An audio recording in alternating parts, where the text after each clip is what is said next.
திருச்செந்தூர் முருகன் கோவிலில் வரும் 7ஆம் தேதி தமிழில் குடமுழுக்கு நடத்தப்படாவிட்டால் கோவிலை சுற்றி முற்றுகையிடுவோம் என்று நாம் தமிழர் கட்சியின் தலைமை ஒருங்கிணைப்பாளர் சீமான் தெரிவித்தார். திருச்செந்தூரில் நடந்த பொதுக்கூட்டத்தில் பேசிய அவர், தங்களிடம் உள்ள ஓதுவார்களை வரவழைத்து முருகனை நிறுத்தி குடமுழுக்கு நடத்துவோம் என்றும் குறிப்பிட்டார். இப்ப எனக்கு ஒரு வழிதான் இருக்கு. நீ தமிழ்ல குடமுழுக்கு செய்யல, தமிழ்ல ஓதல, மாற்று வழி ஒன்றே ஒன்றுதான். இன்னைக்கு கூடி ஒரு முன்னோட்டம் காட்டியிருக்கேன்.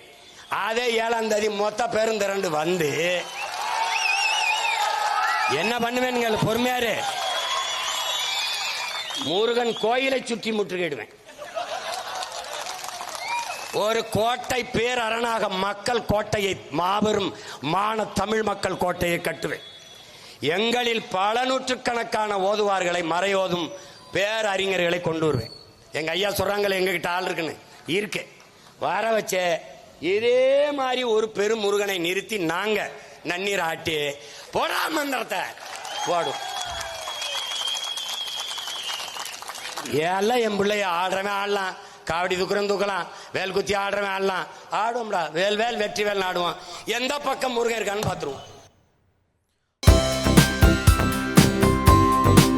தந்தி டிவியை உங்கள் கேபிள் டிவி ஆபரேட்டரிடம் இலவசமாக கேட்டு பெறுங்கள். செய்திகளை உடனுக்குடன் தெரிந்து கொள்ள உடனே சப்ஸ்கிரைப் பண்ணுங்க.